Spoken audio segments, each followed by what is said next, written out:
இது மகிமை நேரம். இயேசுவின் இன்ப நாமத்திலே உங்கள் அனைவருக்கும் என்னுடைய வாழ்த்துக்களை தெரிவித்துக் கொள்கிறேன். இந்த வாரம் முழுவதும் நம்முடைய வாயிலே இருக்க வேண்டியவைகள் என்கிற தலைப்பிலே நாம் சிந்தித்து வருகின்றோம். நம் வாயிலே இருக்க வேண்டிய அநேக காரியங்களை குறித்து நாம் கடந்த 4 நாட்களும் சிந்தித்தோம் இல்லையா? இந்த 5வது நாளிலே நம்முடைய வாயிலே இருக்க வேண்டியது நல்ல செய்திகள் என்று சொல்லி நாம் பார்க்கிறோம். 2 சாமுவேல் 18ஆம் அதிகாரம் 25ஆம் வசனத்திலே, அப்பொழுது ராஜா அவன் ஒருவனாய் வந்தால் அவன் வாயிலே நல்ல செய்தி இருக்கும் என்றான் என்று நம்ம சொல்லி வாசிக்கின்றோம். பாருங்க, இந்த நிகழ்ச்சி எப்பொழுது உள்ள ஒரு நிகழ்வு. அந்த அப்சலோமுக்கும் அப்சலோம் யார்? தாவீதினுடைய மகன் இல்லையா? இந்த அப்சலோமுக்கும் யோவாபுக்கும் யுத்தம் நடந்தது. அப்போ அப்சலோம் ஓடி போகிறான். யோவாபுக்கு பயந்து அப்சலோம் என்ன செய்றான்? கழுதையோடு வேகமாக ஓடி போகிறான். அப்போ பார்த்தீங்கன்னா அப்சலோம் நிறைய முடி இருக்கும் இல்லையா? இந்த முடி அந்த கர்வாலி மரத்துக்கு உடைய வேகமாக போகும்போது அவன் முடி என்னச்சிட்டு அந்த கர்வாலி மரத்திலே மாட்டிக்கிட்டு, கழுதை என்னச்சிட்டு அப்படி தூரம் ஒதுங்கி போயிட்டு அப்படியே தொங்கிட்டு இருக்கிறான். அவன் முடியே அவனுக்கு வினையா என்னச்சிட்டு மாறிட்டு இல்லையா? அப்போ யோவாபு வர்றான். அவன் என்ன செய்யறான்? அந்த அப்சலோமை கொண்டு போடுகிறான். இந்த அப்சலோமினுடைய மரண செய்தியை அந்த தாவீதோடு இருக்கின்ற அவனுடைய தாவீதோடு கூட இருந்த மனிதர்களாகிய அகிமாஸ் என்பவன் இந்த செய்தியை தாவீதுக்கு அறிவிப்பதற்காக ஓடி வருகின்றான். தாவீது ஒரு இடத்துல அரணிப்பான இடத்துல இருக்கின்றான். அப்போ இந்த செய்தியை யோவாபோடு இந்த அகிமாஸ் இருக்கிறான். அப்பொழுது இந்த அகிமாஸ் இந்த தன்னுடைய குமாரனுடைய அப்சலோமுடைய மரண செய்தியை தாவீதுக்கு அறிவிப்பதற்காக இந்த அகிமாஸ் ஓடி வருகிறான். பாருங்க, அகிமாஸ் எப்பயுமே தாவீதுக்கு ஒரு நன்மையான நல்ல செய்திகளை கொடுக்கிறவனாக இதுவரைக்கும் இருந்திருந்தான். ஆகவேதான் அந்த தாவீது ராஜா தன்னுடைய மகனை குறித்து, ஓடி வரும் மனிதனை குறித்து நல்லா உற்று பார்க்குறான். அது அகிமாஸ் மாதிரி இருக்குது. அகிமாஸ் எப்பவும் நல்ல செய்தியைத்தான் கொண்டு வருகிறவனாக இருப்பான். இப்பவும் நல்ல செய்தி தான் கொண்டு வருவான் அப்படின்னு சொல்லி பாருங்க. 2 சாமுவேல் 18ஆம் அதிகாரம் 27ஆம் வசனத்தில் நம்ம அதை பார்க்கலாம். அகிமாஸ் நல்ல மனிதன், அவன் வாயிலே நல்ல செய்தி தான் இருக்கும் அப்படின்னு சொல்லி நம்புறான் தாவீது ராஜா. அந்த தூரத்துல வர்றதே பார்க்குறான். அவனுடைய ஓட்டம் பாருங்க, அவன் அகிமாஸ் மாதிரி இருக்குது. ஆகவே அகிமாஸ் எப்பவும் அவன் நல்ல மனுஷன், அவன் வாயில எப்பவும் நல்ல செய்தி தான் இருக்கும் அப்படின்னு சொல்லி நம்புறான் அந்த தாவீது ராஜா. பாருங்க, தாவீது ராஜாவை போலவே நாமும் கூட அநேக வேளைகளிலே நம்ம மனிதர்களுடைய வாயிலிருந்து பிறக்கக்கூடிய செய்திகளை எதிர்பார்த்து அநேக வேளைகளிலே நாம் ஏமாற்றமும் அடைந்து விடுறோம். எப்படி இந்த தாவீது ராஜா அகிமாஸ்னு நல்ல செய்தியை எதிர்பார்த்தான். ஆனால் இந்த அகிமாஸ் என்ன செய்தி சொன்னா, உடைய குமாரன் மரித்து போனான்ற செய்தி தான் சொல்றான்ல. அப்ப நம்முடைய வாழ்க்கையில் இப்படித்தான் மனிதர்களுடைய அநேக வார்த்தைகளை நாம் நம்பி நாம் ஏமாற்றம் அடைகின்றோம். மனிதனிடத்துல நல்ல செய்தி இருக்கும். அவன் எனக்கு நான் போனா, இப்ப அந்த மனுஷன் நான் பார்க்க போனா, அல்லது அந்த அதிகாரி நான் பார்க்க போனா எனக்கு நல்ல செய்தி சொல்லுவாங்க, நல்ல ரிப்ளை கொடுப்பாங்க அப்படின்னு சொல்லி நம்ம நம்பி போறோம். ஆனா நமக்கு அநேக வேளைகளிலே ஏமாற்றம் தான் நமக்கு மிஞ்சுகிறது இல்லையா?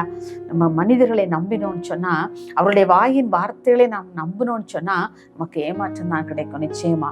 நாம் ஆண்டவரை நம்பும் பொழுது நிச்சயமாக நம்ம அவரை உறுதியாய் நாம் பற்றி கொள்ளும் பொழுது நாம் ஒரு நாளும் ஏமாற்றம் அடைவதில்லை. நமது வாயிலே நல்ல செய்திகளை பிறருக்கு நாமும் அறிவிக்க வேண்டும். நல்ல செய்தி இல்லையா, நம்ம அமைதியா இருப்போம். நம்முடைய வாயிலிருந்து வரக்கூடிய ஒவ்வொரு வார்த்தைகளும் அது பிறருக்கு பிரயோஜனம் உள்ளதாக நல்ல செய்தியாக இருக்கிறதா என்று சொல்லி நாம் யோசித்து பார்த்து பேச வேண்டும். நம்முடைய வாயிலிருந்து புறப்படுகிற நல்ல செய்திகள் பிறருடைய காயங்களை ஆற்றுகிற ஒரு மருந்தாக இருக்க வேண்டும் என்று சொல்லி ஆண்டவர் விரும்புகின்றார்.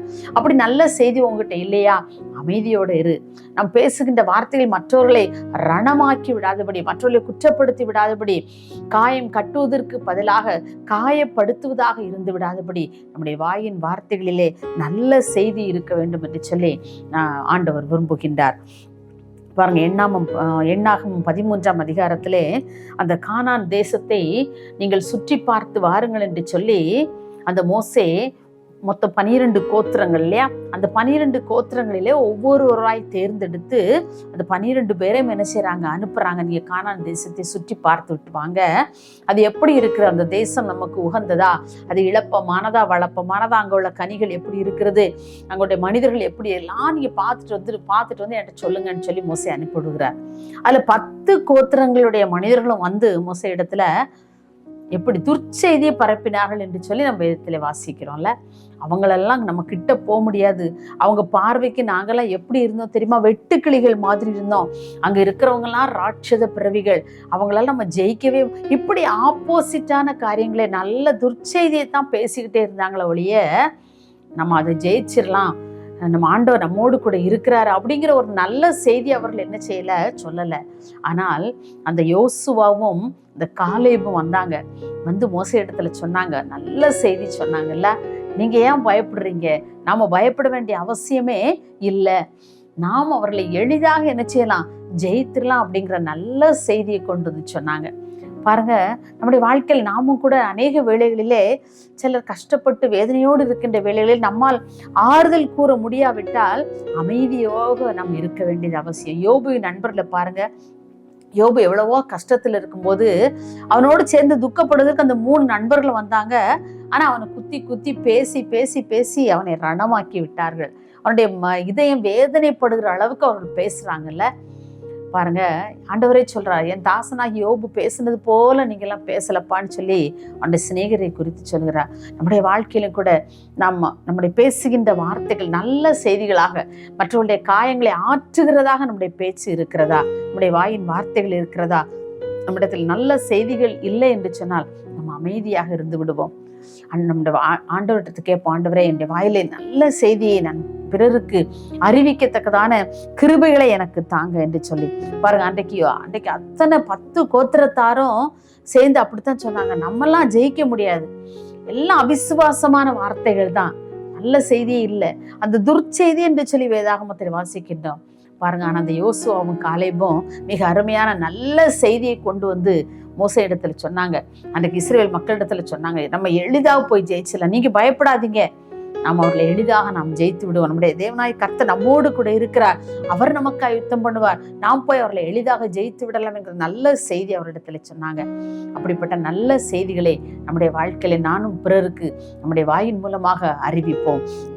பாருங்க, நம்முடைய வாயின் வார்த்தைகள் ஒவ்வொரு நாளும் எப்படி இருக்க வேண்டுமாம்? ஃபாதர் பெக்மான்ஸ் அழகாக பாடுகின்றார், இந்த நாளின் ஒவ்வொரு நிமிடமும் உந்தன் நினைவால் நிரம்ப வேண்டும், என் வாயின் வார்த்தை எல்லாம் பிறர் காயம் மாற்ற வேண்டும், என் வாயின் வார்த்தை எல்லாம் பிறர் காயம் மாற்ற வேண்டும். நம்முடைய வாயின் வார்த்தைகள் எல்லாம் எப்படி இருக்க வேண்டுமா? பிறருடைய காயங்களை மாற்றுகிறதாக இருக்க வேண்டும். அதற்கு ஒரு மருந்திடுகிறதாக இருக்கணுமே தவிர அவளை காயப்படுத்துகிறதாக இருக்கக்கூடாது. நல்ல செய்திகளை பிறருக்கு நாம் அறிவிப்போம். ஆண்டவரை குறித்ததான நல்ல செய்திகளை நாம் அறிவிப்போம். அன்றைக்கு அந்த குஷ்டரோகிகள் 10 பேர் பாளையத்திற்கு புறம்பே இருந்த பொழுது, அன்றைக்கு பாளையத்தை விட்டுட்டு மீதியான எல்லாம் ஓடி போயிட்டாங்க. அப்போ இந்த குஷ்டரோகிகள்லாம் போய் பார்க்குறாங்க. அப்போ அவங்க சொல்றாங்க, நம்முடைய ஜனங்கள் எல்லாம் வெளியே இருக்கிறாங்களே, அவங்களுக்கு போய் நம்ம இந்த நல்ல செய்தி சொல்வோம். எல்லாரும் ஓடி போயிட்டாங்க, அவங்களுடைய சத்துருக்கள் எல்லாம் ஓடி போயிட்டாங்க, அப்படியே வெறுமையாக எல்லாம் கிடக்குது, நீங்க போனா அதை எடுத்து சுதந்திரித்து கொள்ளலாம் என்று சொல்லி இந்த நல்ல செய்தி நாம் மௌனமா இருந்தால் குற்றம் நம்மேல் சுமரும், இந்நாள் நற்செய்தி அறிவிக்கும் நாள் என்று சொல்லி அப்படியே ஜனங்களுக்கு அதை சொல்ல ஓடுறாங்க. இத்தனைக்கும் அவங்க குஷ்டரோகிங்க இல்லை, அவங்கள புறம்பாக்கி தான் வச்சிருந்தாங்க. ஆனா அவங்களுக்குள்ள ஒரு மனசாட்சி இருந்து, நான் நல்ல செய்தி என்னுடைய ஜனத்துக்கு போய் சொல்லுவேன்னு சொல்லி, இன்றைக்கு நம்முடைய வாழ்க்கையில ஆண்டவரை குறித்து நல்ல செய்தியை நான் சொல்ல வேண்டும் என்கிற ஒரு மனப்பக்குவம் நம்மிடத்திலே வர வேண்டும். நல்ல செய்தி இல்லை என்று சொன்னால் நாம் அமைதியாக நாம் இருப்போம். ஒவ்வொரு நாளும் பிறருடைய காயங்களை ஆற்றும் நல்ல செய்திகளை பிறரிடம் பகிர்ந்து கொள்வோம். நாம் ஜெபிப்போமா? மகா இரக்கமும் கிருபை நிறைந்த எங்கள் அன்புள்ள சாமி, இந்த அருமையான நல்ல 5ஆம் நாளின் காலை வேளைக்காக உமக்கு நாங்கள் நன்றி செலுத்துகிறோப்பா. ஆண்டவரே, இந்த நாளில் கூட எங்களுடைய வாயிலே நல்ல செய்திகள், நல்ல வார்த்தைகள் காணப்பட எங்களுக்கு உதவி செய்யுங்க. நாங்கள் பேசுகின்ற ஒவ்வொரு ஆண்டவரே, எங்களுடைய வாயின் வார்த்தைகள் எல்லாம் பிறருடைய காயங்களை ஆற்றுகிறதா இருக்க, அதற்கு மருந்துகளைப் போல காணப்பட எங்களுடைய வாயின் வார்த்தைகளை ஆண்டவர் நீங்கள் பயன்படுத்தும்படியா ஜெபிக்கிறோம்ப்பா. பட்டைய குத்துக்கள் போல பேசுவாரும் உண்டு என்று சொல்லி நாங்கள் வாசிக்கிறோமே, அப்படிப்பட்ட வாயின் வார்த்தைகள் எங்களுடைய வாயிலே இராதபடிக்கு நல்ல செய்திகள், நன்மையான செய்திகள், பிறருடைய காயங்களை ஆற்றுகிற வார்த்தைகள் எங்களுடைய வாயிலே காணப்பட கர்த்தர் எங்களுக்கு உதவி செய்யும்படியா நாங்கள் ஜெபிக்கிறோம். இந்த வாயின் வார்த்தைகள் எங்கள் ஒவ்வொன்றும் உடைய சமூகத்திலே பிரீதியா இருக்கும்படியான கிருபை தாங்க. இயேசுவின் நாமத்தில் பிதாவே, ஆமென்.